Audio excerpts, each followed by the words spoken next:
What's the scariest thing that's ever happened to you? Story one, I was about 10 and I had a huge fear of someone being in my house to the point where I would not go to the basement because it scared me. But I am glad I had that fear because one day during the summer, I was trying to go to sleep and I heard a noise from above me and I freaked out. Then over the coming days, I noticed that my room was really hot. And I thought this was strange because we had just gotten new air vents put in. My dad was checking them out and went to get some sort of tool when I saw the scariest image possible. There was a skinny man looking at me and my dad from the vent in my ceiling. I froze and pretended not to notice him, and I went to get my dad. And in my 10-year-old mind, I was instantly thinking that we should run out of the house. But I had two cats and I was scared to leave them. So I grabbed a paper towel and a pen and wrote in my messy handwriting that there was a man in my vent, but he could not read it and asked what it meant. And that is when we heard a thud, and he looked again and must have put it together because he grabbed me and called the police. And when my mom got home, she got to see the man being dragged out of the house in handcuffs. And even though he was caught and there was a somewhat happy ending, the image of looking up and seeing his face and being so petrified that I could not move or scream still haunts me. Story two, when I was 16, I had just gotten my license as well as my first after-school job. And since school ended about an hour before I had to be at work, I would sometimes park in the adjacent parking lot and take a nap. And this was a shopping strip with a grocery store, restaurants, and a bank on a fairly busy Friday afternoon. And as I was sitting there drifting off, I saw a black Denali pull up behind me, blocking my car in the spot. And a man jumped out in a business suit and asked if I could help him.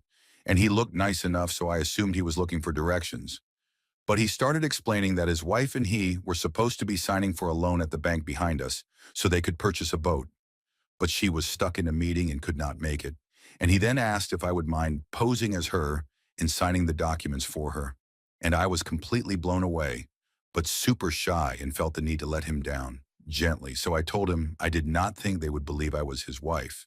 And he then told me it was fine because he had her license with him, which he showed me. And she had the same hair and eye color as me, so they would not know. And at that point, I was freaking out and started noticing how disheveled he looked, how he was sweating, and how he was not wearing a wedding ring. And I just wanted him away from my car, so I kept telling him I could not help him and that he needed to ask someone else. But he said it was fine and that it would be quick and that I should just jump in his truck and he would take me over there. Even though the bank was in the same shopping strip and there was no need to drive. And even in my gullible teenage mind, I knew the story made no sense. And I kept telling him no while scanning the parking lot for anyone who might notice, but no one did.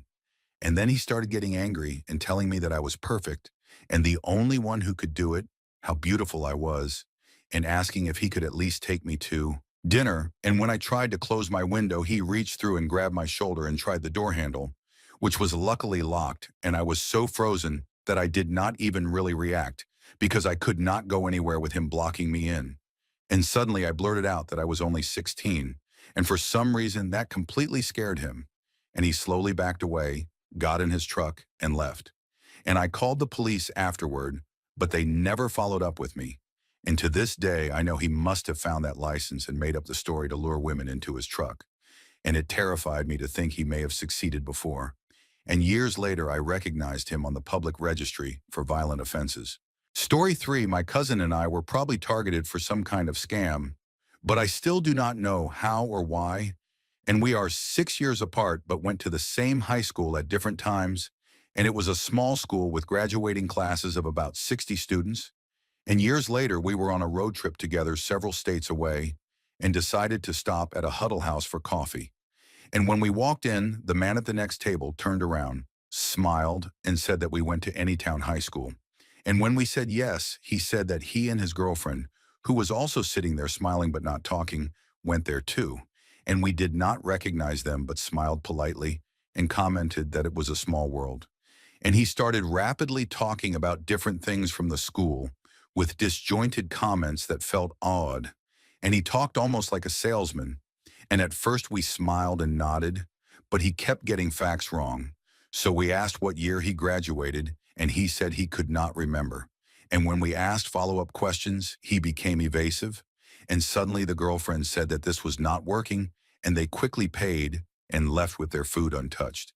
And afterward, we realized they definitely did not go to our school and have never been able to figure out how he knew what he did. Story 4.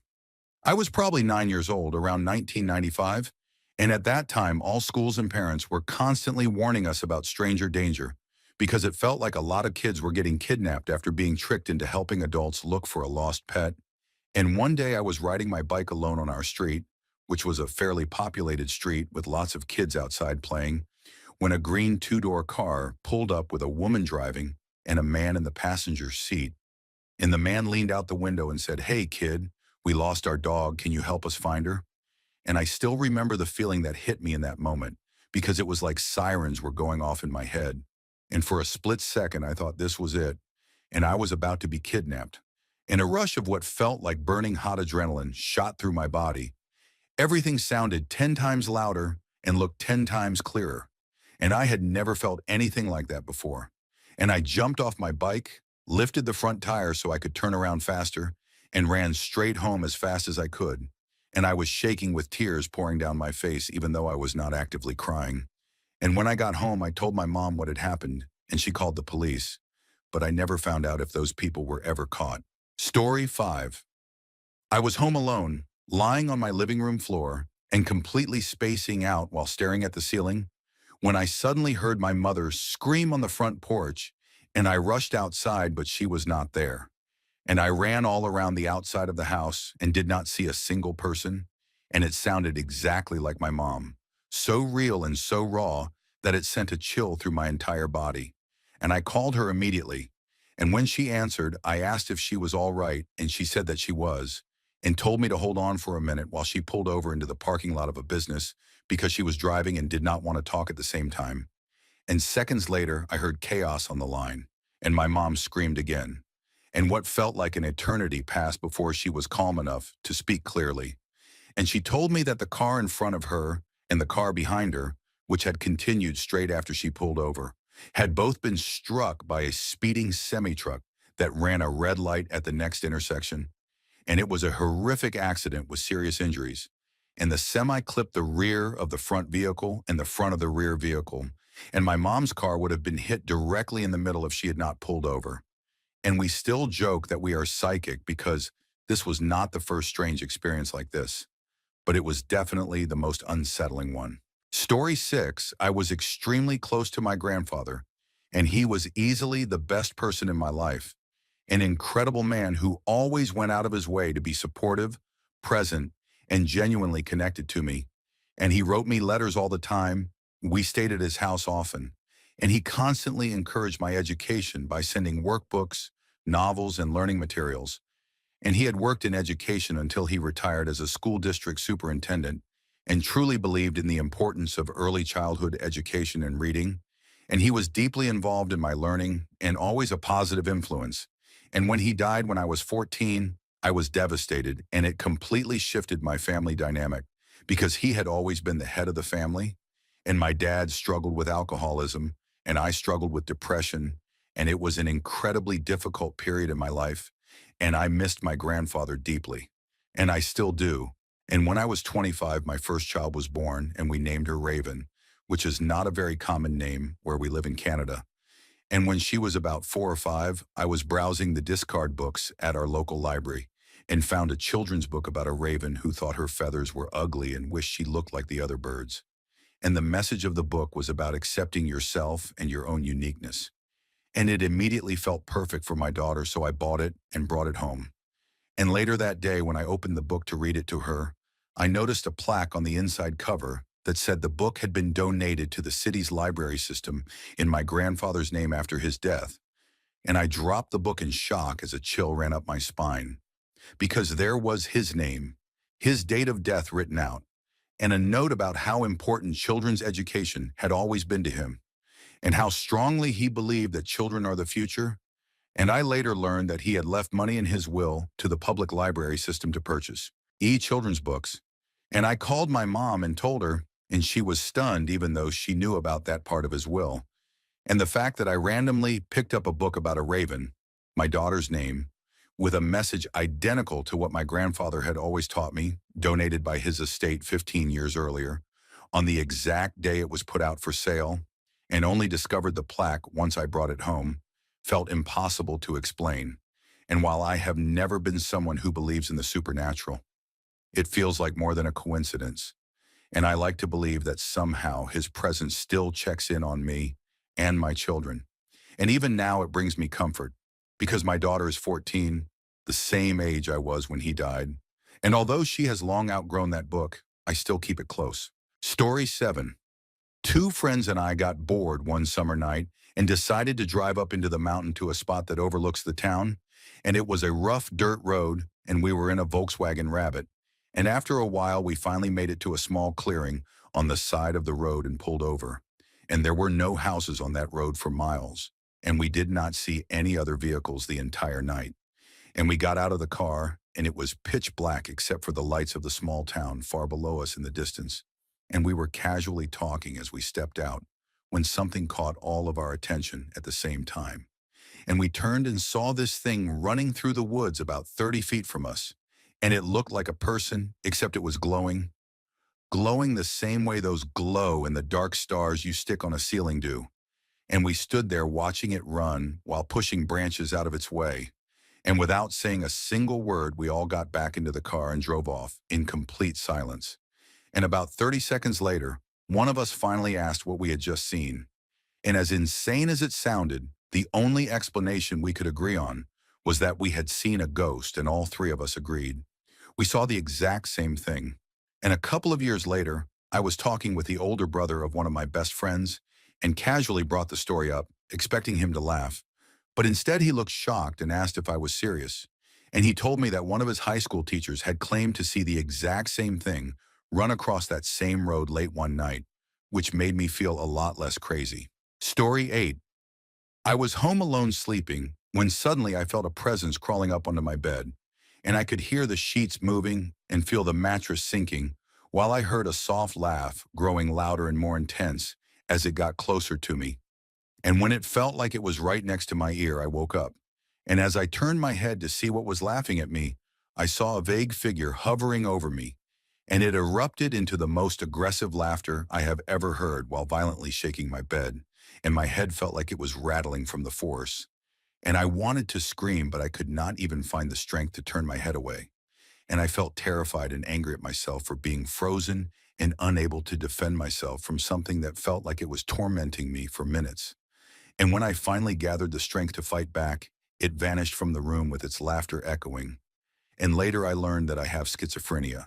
And this was the first of many hallucinations that followed me through my late teens and into my mid-20s. And with therapy and recognizing early that it was mental illness, I was able to remain mostly stable. And that was over 15 years ago. And things have improved, although episodes still happen during periods of intense or prolonged stress.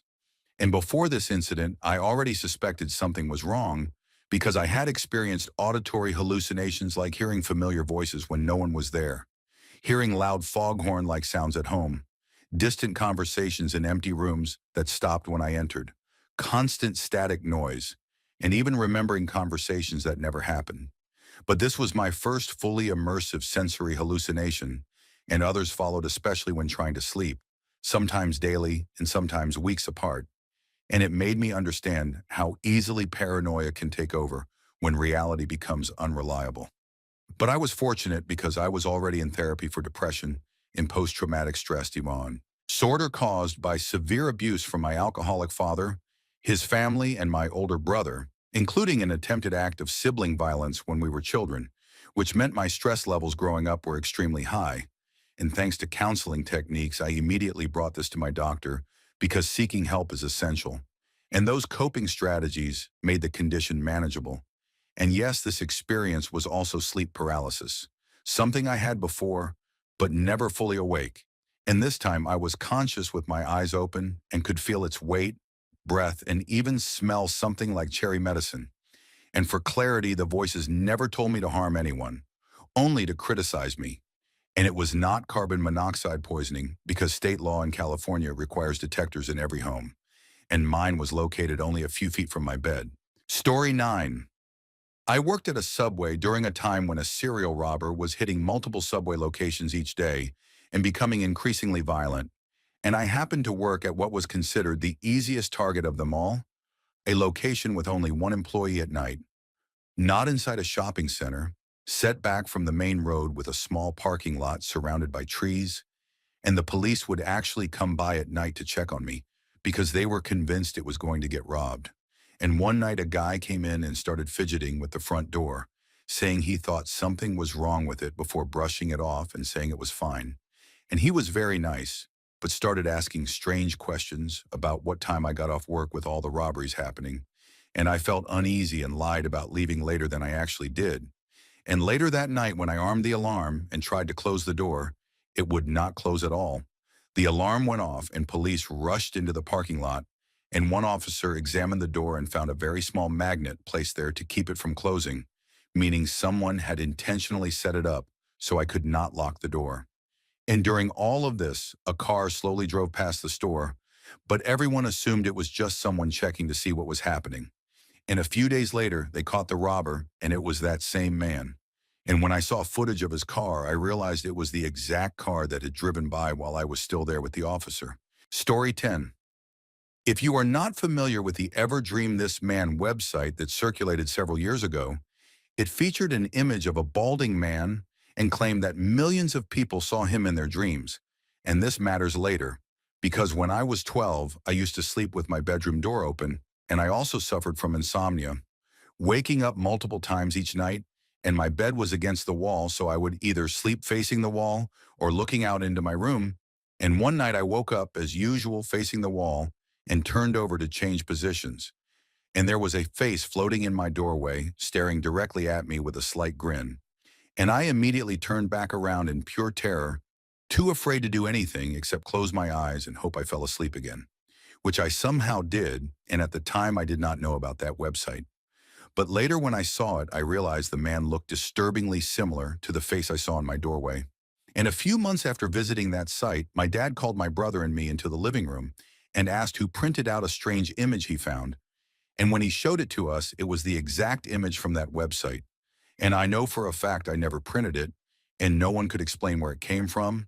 And I remember feeling absolutely terrified because that face was still burned into my memory, and I was convinced it was somehow connected. And even though the website later turned out to be a hoax, I have slept with my door closed ever since, and the memory has never fully left me.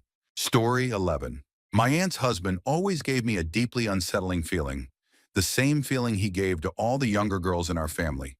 But I never told anyone, and one day I went into the kitchen of their house to get a glass of water while he was outside in the backyard drinking a soda. And as I stood there, I could feel him staring at me in a way that made my skin crawl. So I did not even finish my water and ran out of the room. And later that same day, I tried to take a shower and was in the bathtub using a new bath product. And I believed I was home alone because everyone else had gone out to dinner and I stayed behind due to severe cramps. And suddenly I heard footsteps and panic set in. And I rushed into the shower and grabbed a bottle of shampoo without thinking. And moments later, he forced the door open while holding a rope. And when he pulled the shower curtain back, I sprayed him with shampoo and ran out wrapped only in a towel. And I fled to my friend's house next door and called the police. And it was later revealed that he was under the influence of substances and had intended to restrain and seriously harm me.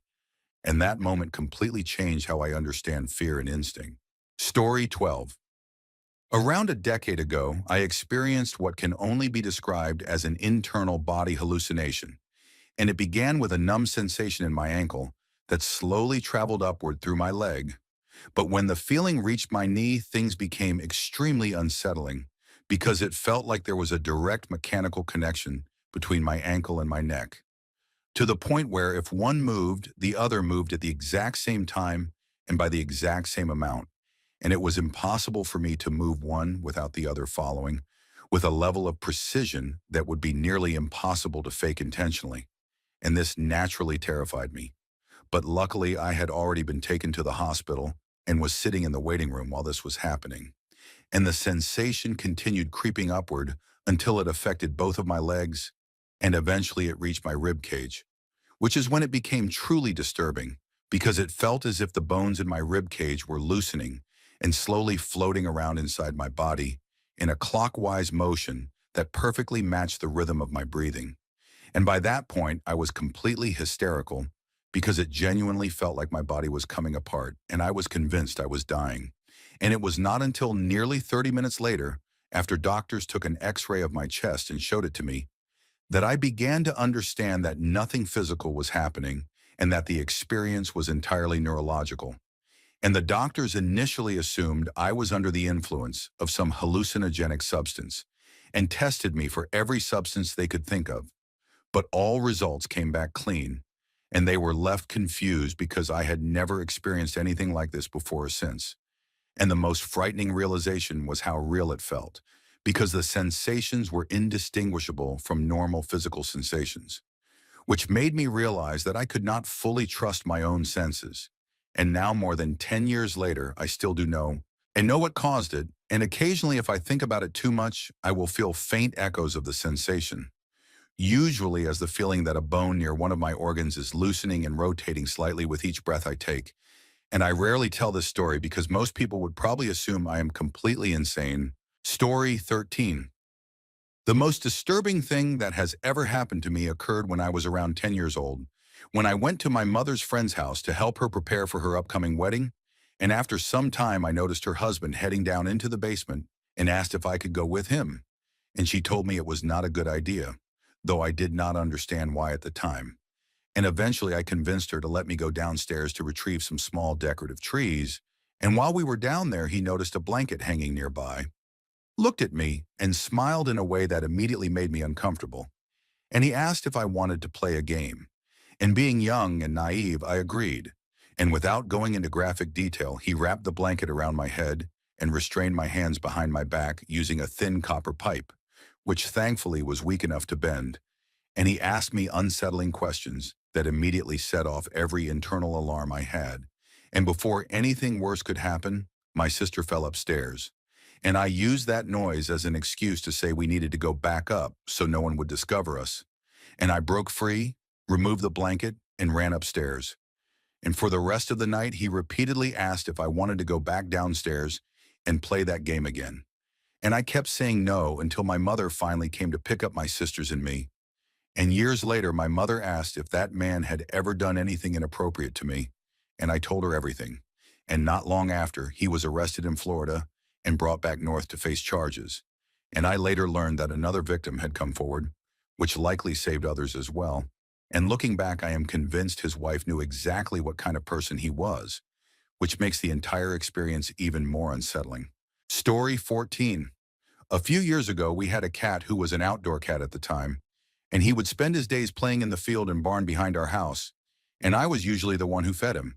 And whenever he wanted food, he would come to the door and meow until I went out the side door to the patio to set it down. And one night he came to the door as usual, and we gave him his food, and I assumed he ran around to the side door to meet me. But when I stepped outside, he was nowhere to be seen. And by that point, it was around 11:30 at night and almost completely dark. So I grabbed a flashlight and headed toward the patio. And suddenly I was overwhelmed by an intense feeling of dread, and I froze in place, unable to move or see clearly, only able to listen. And eventually I managed to back myself up against the wall of the house, and I heard something moving ahead of me. So I turned off the flashlight so whatever it was would not see me. And at the edge where the ground disappeared into darkness, I saw two legs walking past. But they were not human, because they were long, gray, and shaped like the hind legs of a deer or a large dog. And the closest comparison I can think of is the werewolf legs from the Harry Potter films. And it could not have been a person because of the shape, and it could not have been an animal because there were only two legs. And they calmly walked past me and disappeared behind the shed. And after waiting for a while, I slowly circled around in the opposite direction, turned the flashlight back on, and carefully approached the shed. And suddenly a small orange kitten that I recognized as belonging to our neighbor walked around the corner, looked at me, meowed, and sat down on the patio. And I felt an overwhelming sense of relief and went back inside after setting the food down. And to this day, I have no idea where my cat went or what I saw that night, but the fear I felt in that moment was very real. Story 15. My younger brother has Down syndrome, and because of the anxiety, behavioral challenges, and other medical issues he takes medication about 4 times a day. And because this has always been such a normal part of our lives, my entire family, including my younger brother himself, knows never to mess around with medication. And one night my parents were away on an overnight trip, and my 2 younger brothers and I were left home alone with me in charge. And when it was time to give him his medication, he told me he had already taken it. So I asked my other brother if he had given it to him, and he swore that he had not. And because medication was such a serious matter in our house, and everyone knew better than to lie about it, I believed that both of them were telling the truth. So I asked my brother who had taken the medication to describe the person who gave it to him. And he said it was a tall man with dark hair who looked mean. And I did not think much of it at the time, and assumed he was just messing around.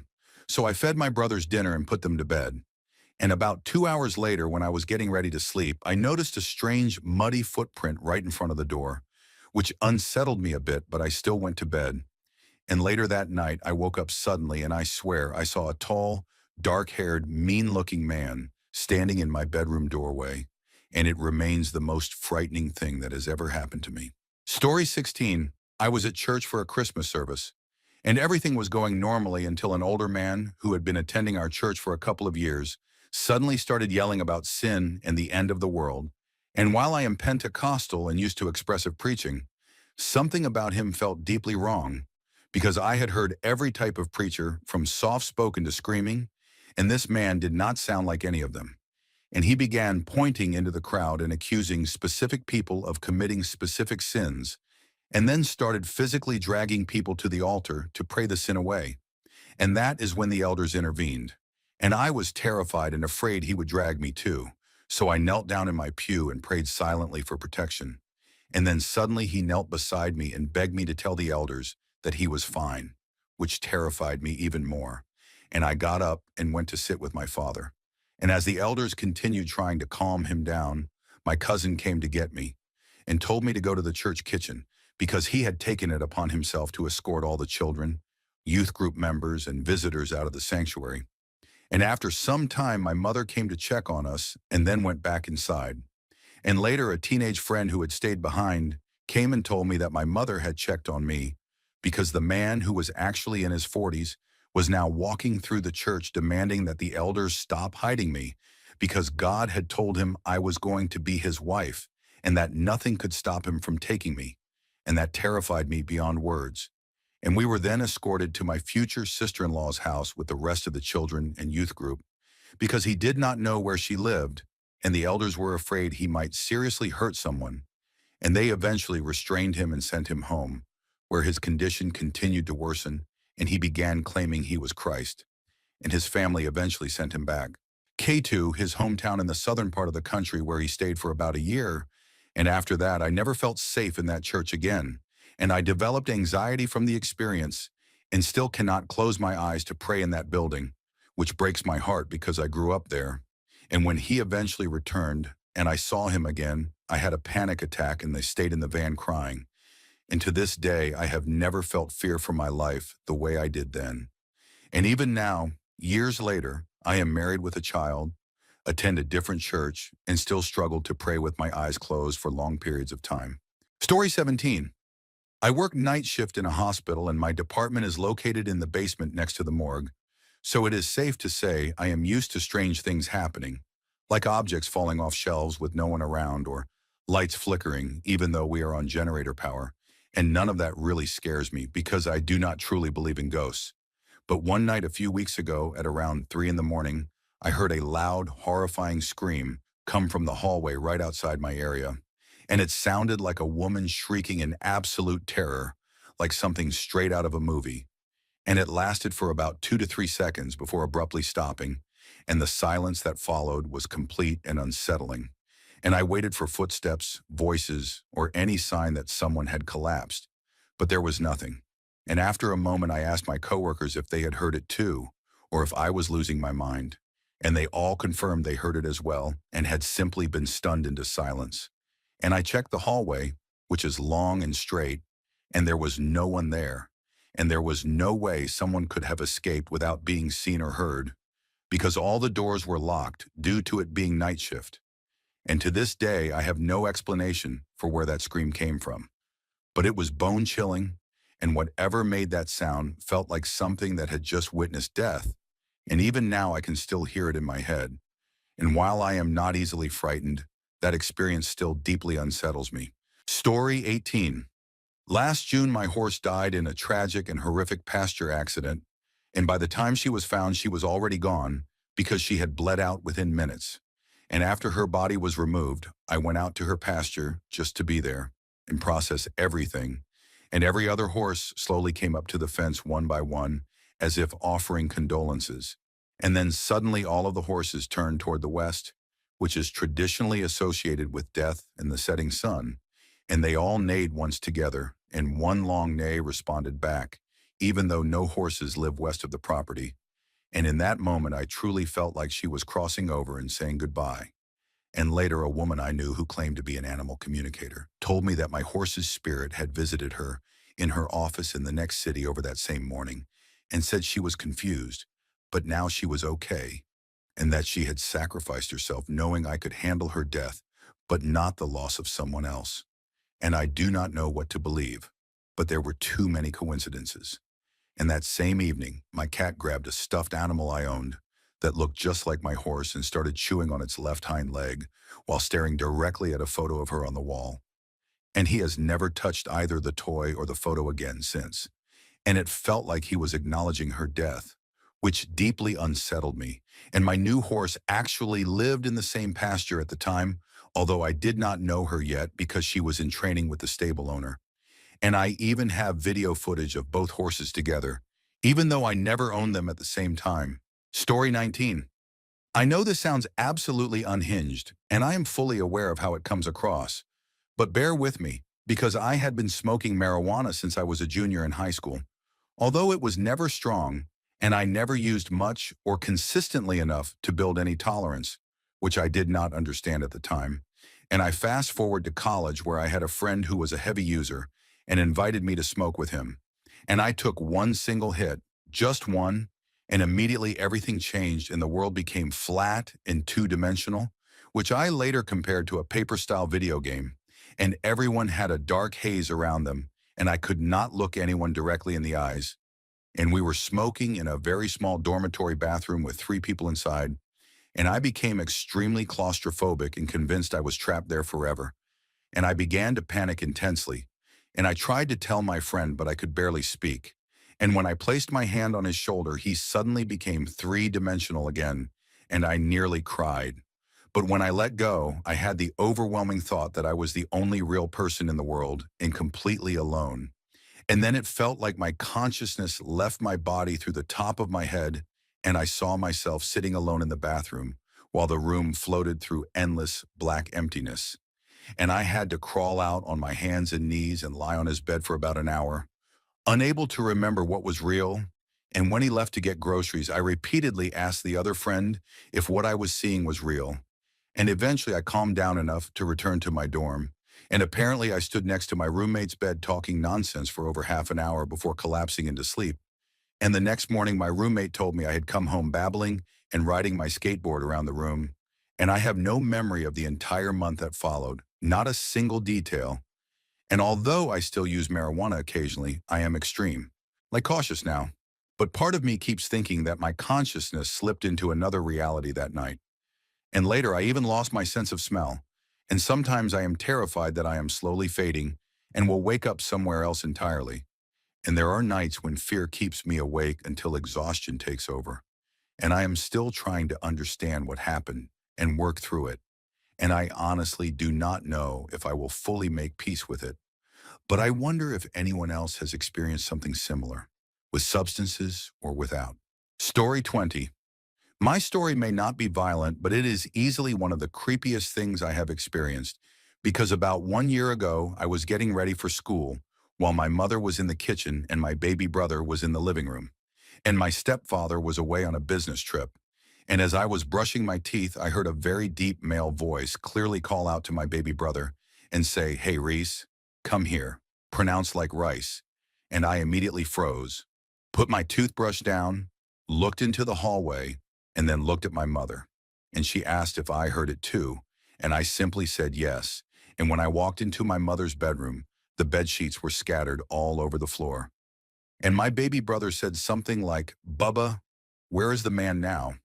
which terrified me. And about a week later, my mother and I were talking in the kitchen, and she had a small plastic bowl of rice sitting perfectly centered on the counter where it could not have been knocked off. And without warning, the bowl flew off the counter and slammed into the refrigerator. And we stared at each other in shock and stayed at my grandmother's house that night. And more recently, just a few days ago, I was home alone for the week, and it was around 1 in the morning, and I was in the living room playing video games because the television there was newer. And suddenly my bedroom light turned on by itself, and I panicked and thought someone was in the house. So I went to my mother's room, opened the gun safe, and took out a handgun. And when I opened my bedroom door, I swear I saw a man sitting in my room. And I fired once, blinked, and he was gone. And the police were called, and they did not really believe what I told them. And I ended up in trouble until the next day when my mother and stepfather returned, and my mother confirmed that strange things had happened in the house before, and it was one of the most intense nights of my life. Story 21. I experienced the weirdest and creepiest night of my life when I was 15 because one of my friends lived way out in the middle of nowhere, and our group would often drive out there and spend entire weekends since his parents were extremely laid back and basically let us do whatever we wanted, and the nearest neighbors were about a 30-minute walk away. So no one ever complained about the chaos, and about an hour from his house, there was an old abandoned home with rumors that a husband had killed his family there and was never found. And people said he would sometimes return, and the place had an overgrown car, a large garage, and from what you could see through the windows, the interior still looked frozen in the 1970s. And one night, one of our friends suggested breaking in and looking around. And although I was hesitant and we were all tipsy, I eventually agreed, and he smashed a side window and let us in through the front door. And inside there was mail scattered everywhere, an old piano in the corner, and it looked like the house had been abandoned in a hurry, and he suggested we split up to explore. And since I was the only girl, I felt like I had something to prove and agreed. And the house was massive with only 4 of us total, so we became separated very quickly. And I ended up in what looked like a teenage boy's bedroom with only a mattress on the floor, a few posters, and some hoodies in an open closet. And while I was standing in the far corner, looking at one of the posters, I heard my friend call my name. And when I turned, he was standing in the doorway, looking terrified and telling me we needed to leave. And as I walked toward the door, I passed the window and froze because all 3 of my friends were standing outside in the driveway, including the one who had just been in the doorway. And when I looked back toward the doorway, I saw the shoulder of whatever had been standing there casually walk out of the room. And I panicked and ran as fast as I could down the hall, down the stairs, and out the front door. And my friends were nearly crying because even though I thought I had only been inside for about 10 minutes, nearly 2 hours had passed, and they swore they had gone back inside multiple times to look for me, but could never find me. And I never returned to that house or my friend's place in the boonies again. And even though it makes for a terrifying campfire story, we do not talk about it anymore. Story 22. We used to live in a 2-story duplex-style building that also had a basement suite, and the main entrance led to our neighbor's door, as well as a staircase up to ours, and that door could be locked from the outside and inside. But it also had a hook-style lock at the top that could only be secured manually from inside. And one night my siblings and I were home alone while our parents were attending a funeral. And it was late, and we were eating dinner when suddenly someone started violently banging on our door, and the sound was so aggressive that it terrified all of us. And right after the banging, the doorknob began rattling urgently. And since I was the oldest, I looked through the peephole, but the hallway light was off and I could not see anyone. And the banging continued, and my parents were not answering their phones. And I was trying to calm my siblings down while deciding whether to call the police, and then everything stopped for about 20 minutes. And when our parents finally returned, my father could not get in through the main door because the hook lock was secured, which meant someone had locked it from the inside. And the strange part is that my father is always the one who locks everything at night. Our neighbors had been on vacation for about 2 months, and none of my siblings or I had gone downstairs to lock it. And the man in the basement suite does not have access to that entrance because he has his own door. And to this day, none of it makes sense, and it still deeply unsettles me. Story 23 last October. I completely lost my grip on reality for a short period of time, and it started with horrific nightmares that lasted for about a week. But somehow the waking hours were even worse, because I constantly felt like something was watching me, and I would catch glimpses of shapes or silhouettes out of the corner of my eye that I knew did not belong. Whether I was in a crowded high school hallway, alone in my room, brushing my teeth, or playing games, and the feeling never stopped, and every part of me was constantly whispering that I was being observed. And when I slept, the nightmares grew worse each night, and the most disturbing one felt like I was underwater, with that muffled sensation and sound. Except instead of water, there were swirling dark colors, shades of black and deep red, moving slowly like waves, and it felt oppressive and grim. And as the dream was ending and I was waking up, a single golden eye appeared among the darkness, glowing intensely. And even though it does not sound terrifying on its own, it has never left my mind. And not long after, I experienced what I can only describe as a waking nightmare while talking to friends online, where I suddenly found myself staring into a mirror in my mind and saw a humanoid shape with my features, but completely pitch black except for bright white eyes. And on its forehead was that same golden eye symbol. And the image disturbed me so badly that I slammed my hands on the table repeatedly just to force it out of my head. And when everything finally stopped, I became obsessed with it, dreaming about it again and again, and almost wanting to return to that state even though it made me sick. And now, nearly a year later, writing this has brought those thoughts back, and the obsession still lingers in a way I cannot fully explain. Story 24. I am 99.9% sure that I encountered my doppelganger, and the lingering 0.1% doubt only exists because I was not instantly destroyed on sight, like some theories claim. And I was sitting at a restaurant with my ex-girlfriend when she got up to use the bathroom, and a few minutes later she came back and asked how I managed to return to the table so quickly, and I asked her what she meant, and she said that if I also needed the bathroom, I could have just walked with her, and then asked why I was acting like I did not know her. And I was completely confused and told her I never left the table and had been sitting there the entire time. And she laughed and accused me of messing with her and asked again how I got back so fast. And according to her, I followed behind her toward the bathroom and then ignored her when she made a flirty comment as I walked into the men's room. And I insisted again that I never moved. And she said that if it was not me, then it had to be someone who looked exactly like me. So I looked around the restaurant, which was small, and about 6 booths away, I saw a man sitting alone who looked virtually identical to me. And when he looked up from his phone and our eyes met, we both froze with the same confused expression, because it was like looking into a mirror, from our eyes to our facial hair, to our hairstyle and even our build. And if I had sent him home instead of me, my family would not have known the difference. And the look on his face told me he realized it too. And I sat back down and told my ex how strange it was.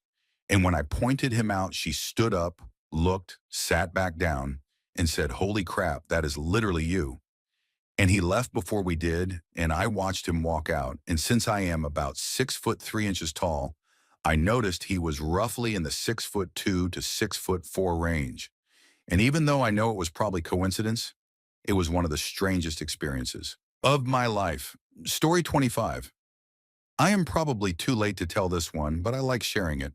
And a friend and I decided to meet at a gym outside our town because it stayed open much later than the one we usually went to. And for some reason, we wanted a late workout, which meant we were exercising around 12 at night.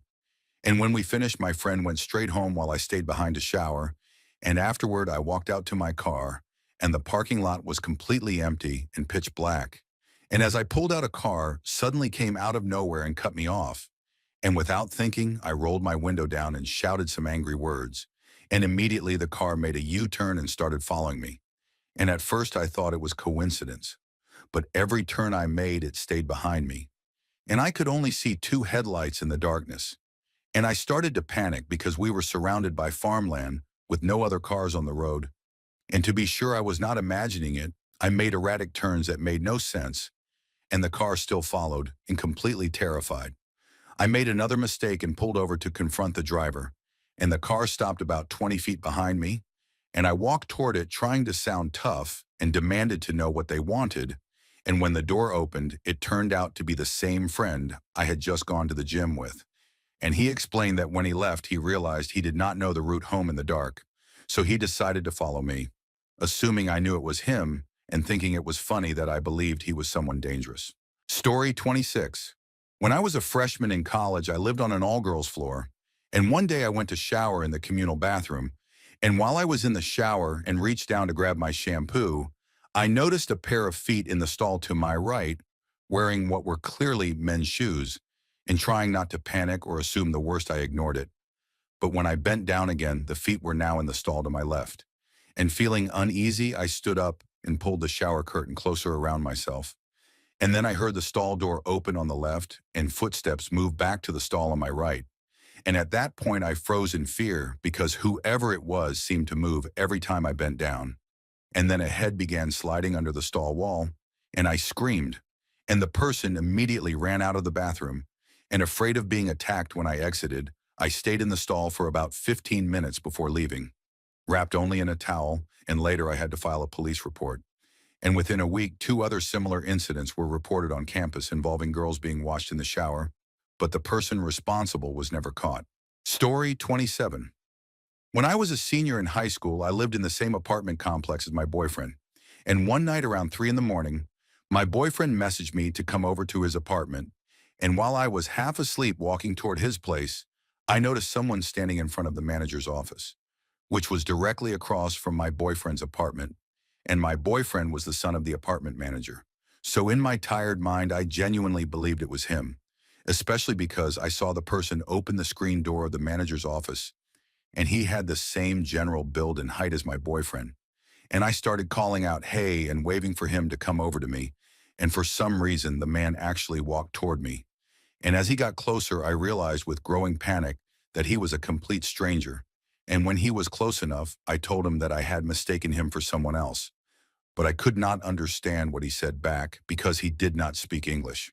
And instead of trying to explain further, I turned and ran straight to my boyfriend's apartment.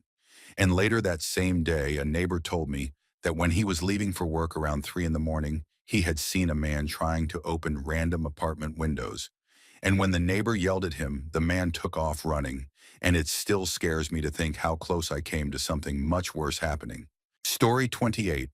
This happened a few months ago when I was home alone, or at least I thought I was, because my mother had left earlier and my father was still at work.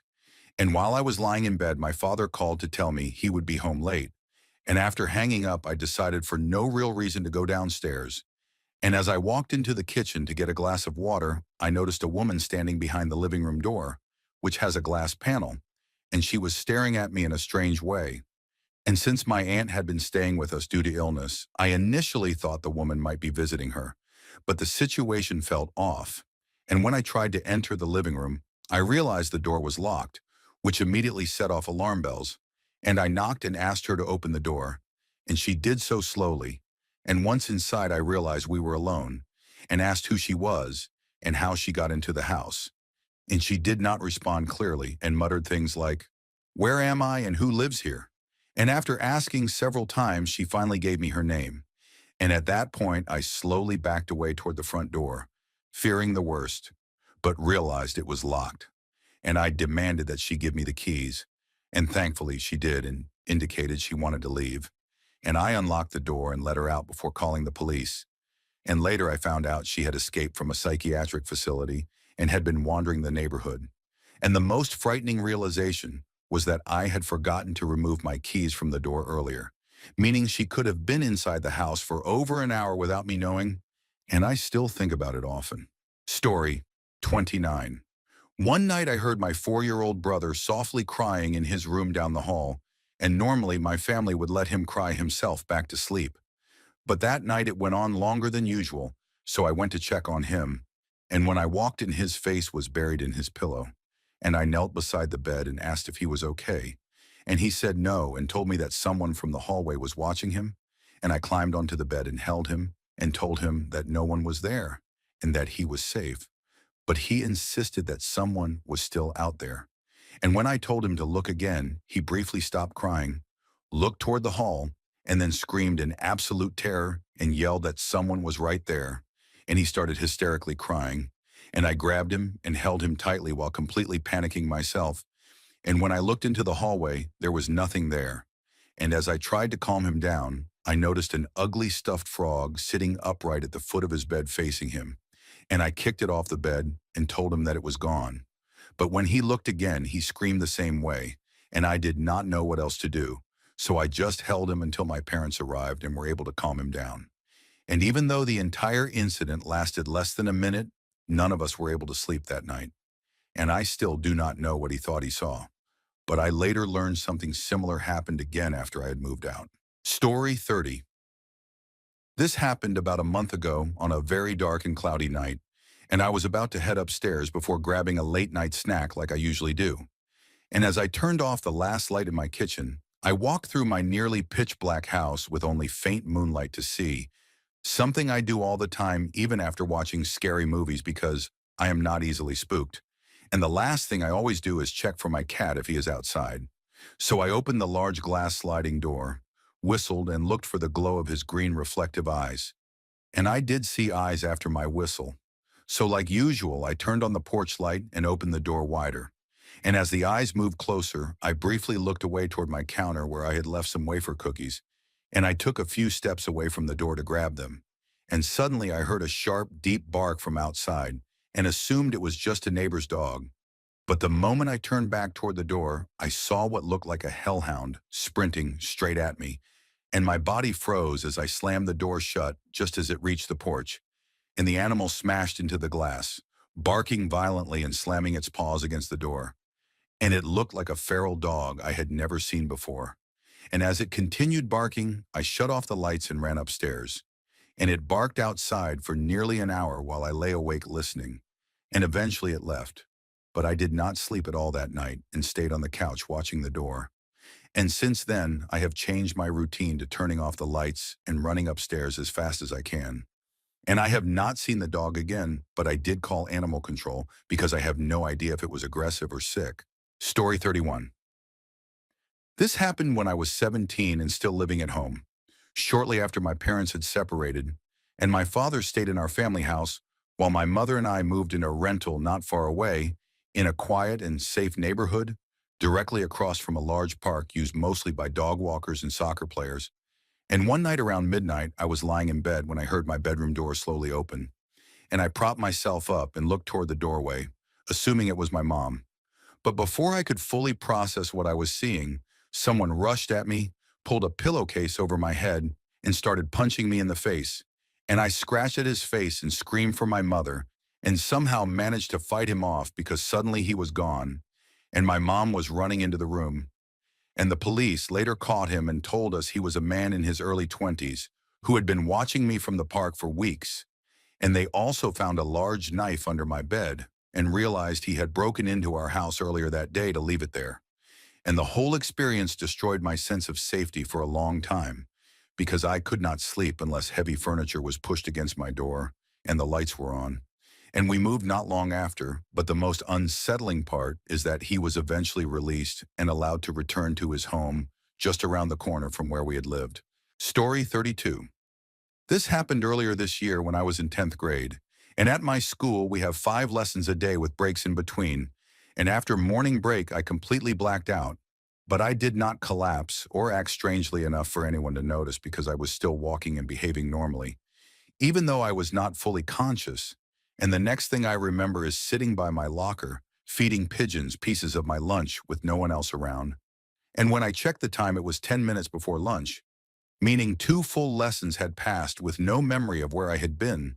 And I still had my bag and books with me. And normally the school would notice if I went missing because of past incidents, but no one had even realized I was gone. And I started checking myself for clues and found a belt tucked into my blazer and a pair of scissors with blood on them.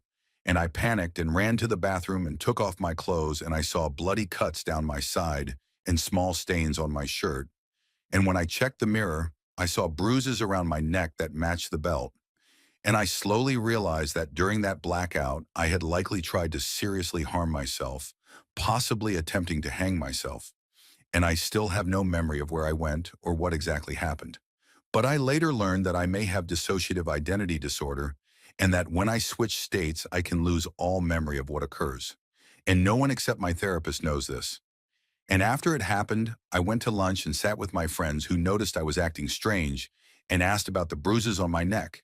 And they assumed I had harmed myself again because they knew my history, but they do not know that I genuinely have no recollection of doing it.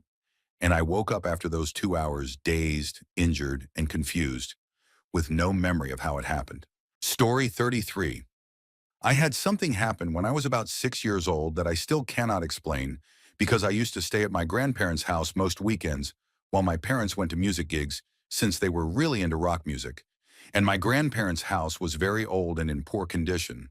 And there was an unspoken rumor that whoever lived there before had burned to death in the back bedroom from smoking in bed and falling asleep, which was the room I had to sleep in. And I always had terrible nightmares there and often ended up in my grandparents' bed. But one night I actually slept through until morning. And when I woke up, I got out of bed and looked out the window that overlooked the acre of grassland behind the house. And when I looked down, I locked eyes with myself standing in the middle of the field staring back up at me.